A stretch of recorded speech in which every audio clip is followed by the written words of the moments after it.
เนื้อหัวกุดบ้านที่เราชำแหละเนื้อออกมาแล้วนั้นซึ่งเนื้อที่ติดกระดูกเยอะๆนั้นเราต้องมาแบ่งใหม่คือเอาเนื้อมาแล้วแบ่งกันแล้วแต่ว่าเนื้อที่ติดตามกระดูกเยอะๆนั้นเรามาแบ่งกันแล้วใหม่ครับเชิญมาครับผมอัลฮัมดุลิลละห์นะเป็นคำถามที่ดีนะพอพี่น้องว่าเห็นเวลาต้มโดกจัดเนื้อติดไปก้นใช่ ๆโดกเซโครงวันนี้เนื้อเต็มอยู่เลยครับโดกเข่งโดกโคไอ้นี่พี่น้องครับมันอยู่ที่ว่าเรา7คน7ส่วน7หุ่นนี้เราจะตกลงกันเป็นพือบางอย่างครับเราจะโยมกันไหมใช่ครับแต่ถ้ามีคนหนึ่งคนใดที่ไม่โยมนี่ก็ต้องปันหมดต้องบันมดครับแต่ถ้าหากว่า7คนเราได้ไปเรียนเนื้อสั้นเนื้อนูเนื้อนี่นะมันก็ครับอันนึงเนื้อที่ติดตามโดกโรดแจงกับทุกคนจาก7คนว่าส่วนนี้นะเราจะไม่ปันเขาแล้วนะต้นว่าหรือมั้งครับเราที่ว่า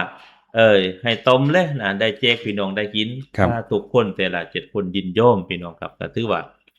ได้ ครับผมแต่ถ้ามีคนหนึงคนใดไม่ยอมไม่ได้เลยเป็นเนื้อเหมือนกันต้องโละให้เลือดโดกเปล่าดูสมมุติว่าครับ อันนี้เรามีปัญหา เพราะฉะนั้นก่อนที่จะเฉือดกุดบั้นพี่น้องใน7ส่วนตรงมาตกลงยินยอมกันเสียก่อนครับว่าจะเอากันพันพือส่วนไหนทำอะไรจะแบ่งอะไรกันนี่ให้พี่น้องตกลงกันให้เสร็จก่อนสรุปว่าอยู่ที่การตกลงยินยอมของแต่ละคนจาก7คนครับครับ